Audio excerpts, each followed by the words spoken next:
لہٰذا تم اس پر پہلے ایمان لاؤ پھر میں دعا کروں گا. وہ شخص وزیر ایمان لایا, بچے نے دعا کی, وزیر کو آنکھیں آ گئی, مطلب اس کو بینائی آ گئی. وزیر جو ہے محل میں جا کر جب دوسرے دن بیٹھا اور لوگوں کو دیکھنے لگا, چونکہ بینا لوگ جو نابینا ہوتے ہیں ان کو دکھتا, وہ تو بات ادھر کرتے ہیں دیکھتے ادھر ہے, بیچارے سمجھ میں نہیں آتا ان کو. تو وزیر دیکھ کر بات کر, بادشاہ نے کہا کیا بات ہے آج تم دیکھ رہے ہو؟ تو کہا مجھے بینائی مل گئی. تو کہا خوب, کیسے؟ تو کہا اس بچے نے دی, اس بچے نے دعا کی اور اپنے رب سے دعا کی, مجھے کہا ایمان لاؤ رب پر, اور دعا کی رب سے, بینائی مل گئی.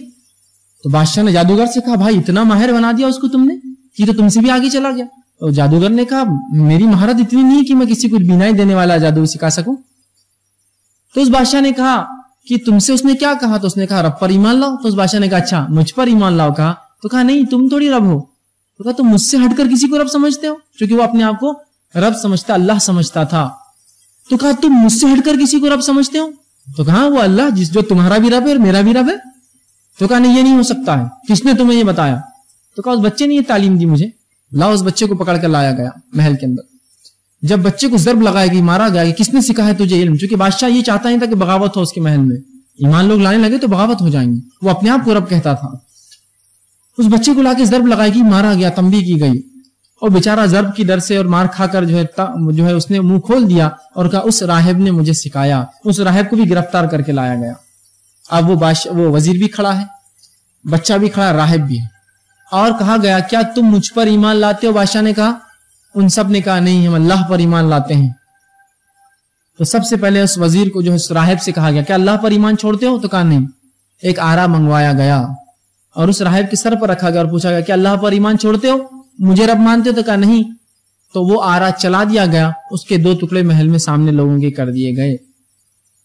پھر اس وزیر سے پوچھا گیا کیا تم ایمان چھوڑتے ہو اللہ پر اور مجھ پہ لاتے ہو؟ تو کہا نہیں یہ نہیں ہو سکتا, اس کے بھی وہیں 2 ٹکڑے کر دیے گئے. پھر اس بچے سے پوچھا گیا کہ کیا ایمان لاتے ہو اللہ پر؟ تو کہاں. تو بادشاہ نے کہا تجھے میں عبرتناک سزا دوں گا, تجھے یہ سزا نہیں. کہا اس بچے کو لے جاؤ پہاڑ پر اور وہاں سے پھینکنا تاکہ دنیا دیکھے اور عبرت حاصل کرے اس سے. جب بچے کو پہاڑ پہ لے جایا گیا, بچے نے اللہ سے دعا کی اللہ میری حفاظت کر ان سے. ایک زلزلہ آیا, تمام لوگ جو فوجی تھے جو سپاہی تھے گر گئے. بچہ واپس آیا اور کہا بادشاہ تم مجھے نہیں مار سکتے, میرے رب نے مجھے بچا لیا. تو کہا اچھا اب دوسری سزا تجھے, اسے پانی میں لے جاؤ, سمندر کے بیچ میں ڈوبا دینا, ہاں لیکن یہ ضرور پوچھ لینا کیا مجھ پر ایمان لاتا ہے بادشاہ پر. اگر کہہ دے ہاں تو چھوڑ دینا, واپس نہ ڈبا دینا. جب لے گئے اس بچے نے پھر اللہ سے دعا کی اے اللہ میری حفاظت کر ان ظالموں سے. اللہ نے ایک طوفان لایا, کشتی کو ڈبا دیا, اس بچے کو محفوظ سطح پر لے آیا. بچہ پھر گیا اور کہا بادشاہ سلامت, تم مجھے نہیں مار سکتے. ایک ہی طریقہ ہے جس طریقے سے تم مجھے قتل کر سکتے ہو. کیا طریقہ ہے؟ تو کہا مجھے سب سے اونچے مقام پر لے جاؤ اپنے علاقے کے, اور تمام اپنے بستی اور شہر والوں کو, ملک والوں کو جمع کرو اس مقام پر, اور ان کے سامنے میرے ترکش سے ایک تیر نکالو جو میں دوں گا تمہیں, اور اس تیر کو لے کر یہ کہنا بسم اللہ رب الغلام, کہ اللہ کے نام سے جو اس لڑکے کا رب ہے, اور پھر وہ تیر میرے سر پہ مارنا تو ہی میں مر سکتا ہوں. بادشاہ نے کہا میں تو چاہتا ہوں. اس نے منادی لگائی, لوگ جمع ہوئے, ایک پہاڑ پر اس بچے کو لے جایا گیا جہاں سے لوگ دیکھ سکتے تھے, اور بادشاہ نے اس کے ترکش میں سے ایک تیر لیا اور وہی لفظ کہے بسم اللہ, اللہ کے نام سے رب الغلام جو اس لڑکے کا رب ہے, اور تیر اس کے سر میں جا کر بیچ میں لگا, اور وہیں اس لڑکے نے گردن ڈال دی اور وہ مر گیا. اب جو ہی اس لڑکے کی موت ہوئی, پورے کی پوری عوام جو کھڑی چلا اٹھی آمنت برب الغلام, ہم لڑکے کے رب پر ایمان لائے. کیونکہ لڑکا حق تھا, لڑکا حق پر تھا, اس نے صبر کیا, اور اسے پتا تھا اگر میں جیوں گا تو دعوت اتنی لمبی نہیں دے سکتا ہوں. اس کو اللہ نے حکمت دی, اس کی موت نے پورے کے پورے ملک کو ایمان لا دیا, اس کا صبر. تو سب نے کہا آمنت برب الغلام, ہم سب ایمان لائے لڑکے کے رب پر. اب وزیروں نے کہا یہ تو پہلے ہم 3 لوگ اور 2 لوگ اور 4 لوگوں سے پریشان تھے, اب تو پوری بستی ایمان لائے, اب کیا کریں, کچھ نہ کچھ تو حل نکالنا پڑے گا. تو بادشاہ نے کہا ٹھیک ہے. مشورہ ہوا اور یہ طے ہوا کہ بڑے بڑے گڑھے کھودے جائیں گے, اخدود گڑھوں میں آگ لگائی جائیں گی, اور بستی کے لوگوں کو لایا جائے گا, پوچھا اللہ پر ایمان لاتے ہو بادشاہ پر, جو کہ اللہ پر پھینک دو, جو کہ بادشاہ پر چھوڑ دو. اور لوگوں کو جمع کیا گیا بڑے بڑے گڑھوں کے سامنے, لیکن لوگ ایسا پختہ ایمان لائے تھے بیچارے وہ, اور انہوں نے صبر کیا اس پر ایمان کے بعد, کہ جب لا کر انہیں کھڑا کیا تو پوچھا جاتا اللہ پر ایمان لائے یا بادشاہ پر, وہ کہتے اللہ پر, اٹھا کر پھینک دیا جاتا. یہ کوئی مذاق نہیں ہے, یاد رکھیے. پیچھے ایک انسان کھڑا جو دیکھ رہا میرا بھائی جل کر مر رہا ہے نیچے, دوسرے کو لا کر کھڑا جاتا, وہ کہتا نہیں میں ایمان لا, اللہ پھینک دو مجھے بھی. حتیٰ کہ تمام بستی کے لوگوں کو اس نے جلا دیا, آگ میں ڈال دیا. آخر میں ایک عورت تھی جس کے سینے سے اللہ کے رسول فرماتے ایک بچہ لگا تھا، اس نے یہ سوچا کہ میں اپنے بچے کے لیے جھوٹ بول دیتی ہوں، اب کوئی دیکھنے والا بھی نہیں میرے اطراف، سب مر چکے ہیں جو ایمان لائے، تاکہ میں اس کی زندگی بچا لوں۔ جب یہ نیت اس نے کی تو اللہ رب العزت نے اس بچے کو زبان دی اور اس نے کہا میری ماں تو حق پر ہے اور کود جا، اور پھر عورت اس بچے کو لے کے اس آگ میں کود گئی۔ تو رسول اللہ فرماتے ہیں ایسے 4 بچے ہوئے جنہوں نے ایسی عمر میں بات کی جس عمر میں بچے بات نہیں کرتے۔ ایک عیسیٰ علیہ السلام چھوٹے تھے، ایک یوسف علیہ السلام کے واقعے کے اندر جس نے گواہی دی زلیخا کے خلاف، دوسرا بچہ وہ تھا۔ تیسرا بچہ ایک جریج، ایک واقعہ تھا، بہرحال ایک طویل واقعہ، اس کے اندر ایک بچے نے گواہی دی۔ چوتھا فرماتے ہیں اصحاب اخدود کا بچہ، اس نے بھی ایسی عمر میں بات کی کہ عموماً بچے بات نہیں کرتے۔ اب آئیے اس واقعے کے اندر جو نصیحتیں تھی، صبر کے جو واقعات تھے، کیا کیا تھے۔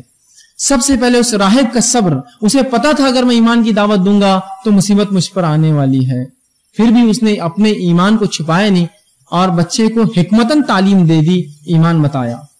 دوسرا، اس وزیر کا ایمان دیکھیے آپ اور اس کا صبر دیکھیے۔ وزارت، پوسٹ بہت بڑی چیز ہوتی ہے۔ ہم آج کل ہم دیکھتے ہیں چھوٹی چھوٹی پوسٹ کے لیے ہم بھکاریوں جیسا پھرتے ہیں لوگوں کے پیچھے، اور وہ جو چاہے ان کو رب سمجھ ان کے سامنے جھکتے ہیں۔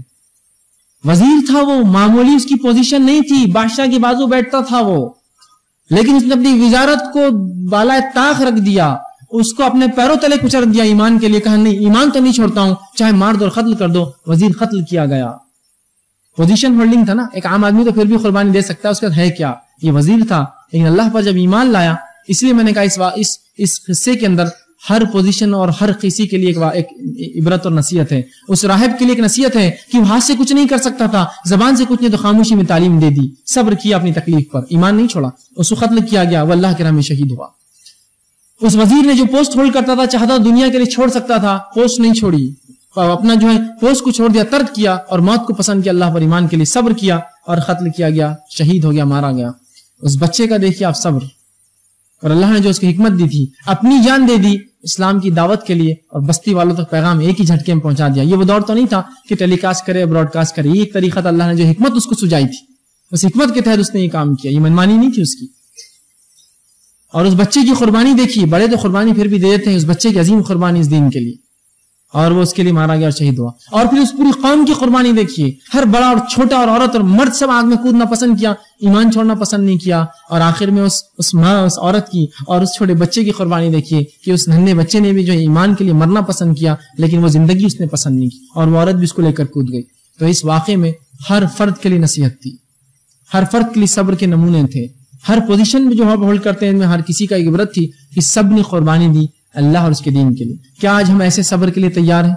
ہم تو اتنے صبر کے لیے بھی تیار نہیں کہ 2 روپے ہم سے چھن جائے، ہم اس کے لیے بھی پریشان ہو جاتے، یہ نہیں سوچتے کہ اللہ نے لکھا تھا میری تقدیر میں یہ ہونا ہو گیا، نہ صبرے ہو جاتے ہیں، نہ شکرے بن جاتے ہیں۔ اور جب ایک انسان صبر کرتا ہے تو کیا ہوتا ہے معلوم؟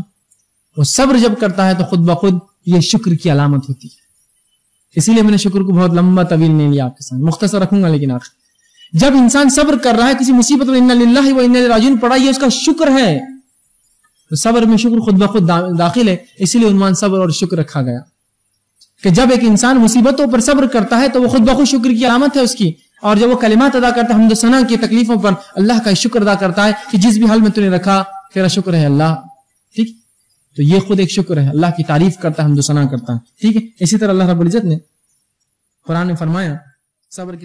ویڈیو دیکھنے کا بہت بہت شکریہ، اللہ حافظ۔